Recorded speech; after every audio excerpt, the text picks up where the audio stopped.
Hello, and welcome to another episode of Untraditionally Traditional, a podcast with me, Brittany Duncan, a millennial homemaker. Join me each week as I share all the things I've learned that make keeping your home, garden, and life running smoothly, all while working.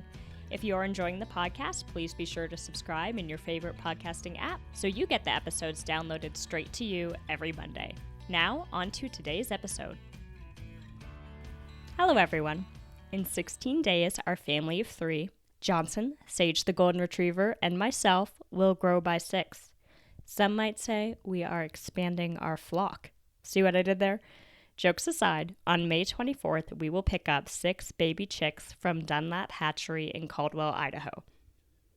Adding these chicks to our lives will mark a life goal for me. My grandmother, affectionately known as Granny, not only by myself, but any friends, in-laws, and extended family members of my 3 brothers and I, had a farm in Nova Scotia for many years. I spent summers from the age of 2 onward visiting her on that farm, and from a young age, I've been obsessed with one day having my own. Her farm was magical, simple, the quintessential hobby farm that was more than a hobby to her. Granny put food on the table with that farm, and as my friend Valerie explains it when describing her farm, Vista Farms, she paid for her education through the farm. Not education in the formal sense, but education in the traditional sense. She learned through hands-on experience how animals live, breed, develop, how to care for them when they are sick, and how to make the hard calls any farmer has to make. Her husband at the time, Fred, had a fabulous garden. Again, quintessential.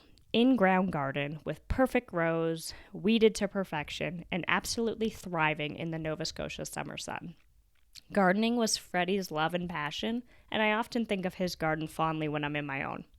I spent my youngest years on that farm, and I have no doubt that Granny's farm played a huge role in who I am and what I value today.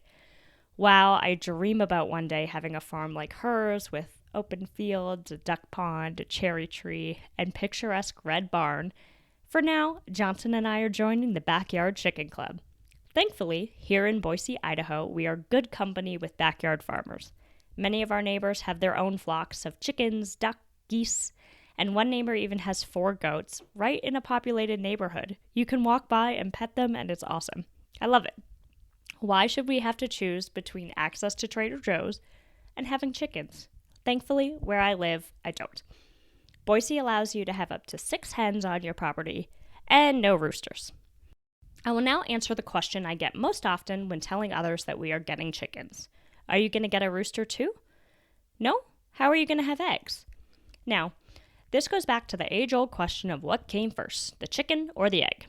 For those of you who don't know, hens will lay eggs with or without a rooster. Simply put, like female humans, they ovulate. If you want baby chicks, you need a rooster to fertilize those eggs.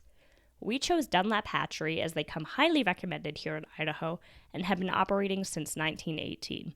We chose to have our chicks sexed, meaning that they will, hopefully, if all goes as planned, end up with 6 hens and 0 roosters.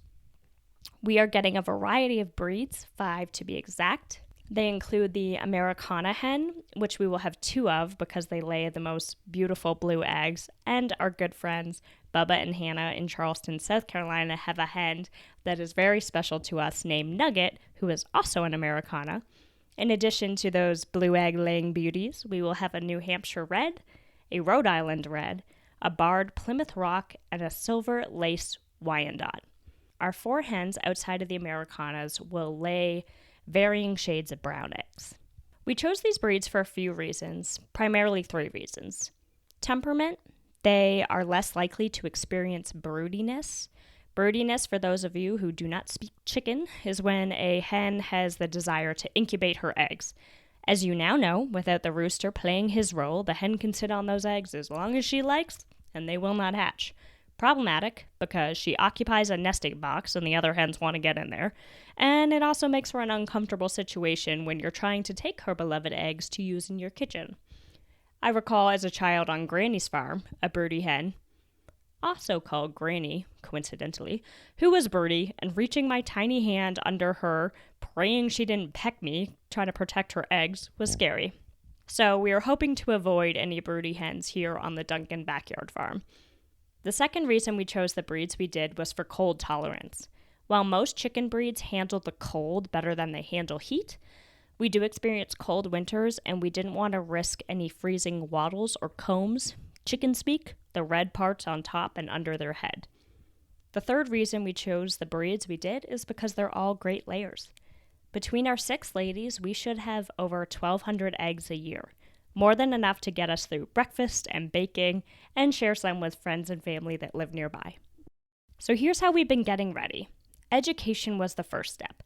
I took 2 classes through the Boise Learns community education program over the winter, but one was extremely informative. That class was with my new chicken guru, Gretchen Anderson. And if her name sounds familiar, it's because she's also a master gardener, and I've talked about things I've learned from her in terms of gardening. I'm telling you, this woman is my idol. Naturally, I purchased her book, it's linked in the show notes, titled The Backyard Chicken Fight: How Keeping Chickens in Your Yard is Ruffling Feathers Across the Nation.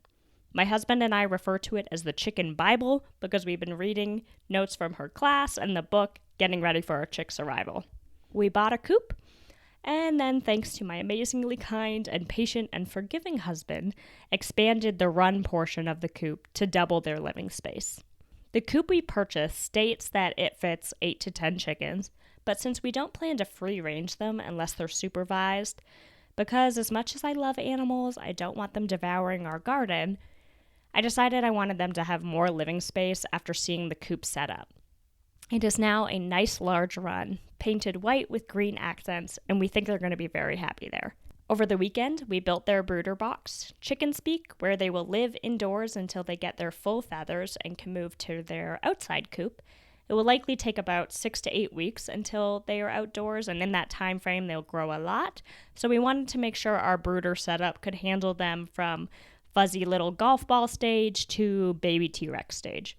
We used plywood to create a 3-foot by 4-foot box with a swing door for easy cleaning and access for us to be able to sit with them and socialize them to our presence.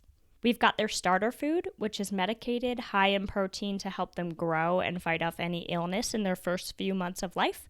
We will be using pine shaving bedding as cedar is toxic to chickens. We will need to purchase a small dowel to create a baby perch for them, since this is a natural instinct and they will want one from a young age.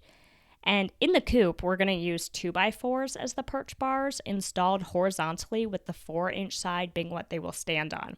This was recommended by Gretchen to help them avoid cold injuries through the winter because they can have their feet flat and then lower their bodies over their feet to keep them warm, as opposed to wrapping their toes around a smaller dowel and then being exposed. There are so many tips and tricks to be learned from those that have experience and are willing to share. I know we're just at the beginning of our learning experience when it comes to chickens, and I can't wait to learn more over the years and be able to provide more insight to those that want to start their own coop. Be sure to follow along with Johnson and I on Untraditionally Traditional Pod, where we'll be sharing all the adorable chick pictures and videos once they come home on May 24th. Until next week, have an amazing day, and thank you for being here with me. Thank you for listening to this episode of Untraditionally Traditional. If you enjoy the podcast, please share it with those special people who would love it too, and write a review. For more tips and photos of my home and garden, follow Untraditionally Traditional Pod on Instagram. Until next week, let's continue to make our homes places of joy and service to ourselves and those we share them with.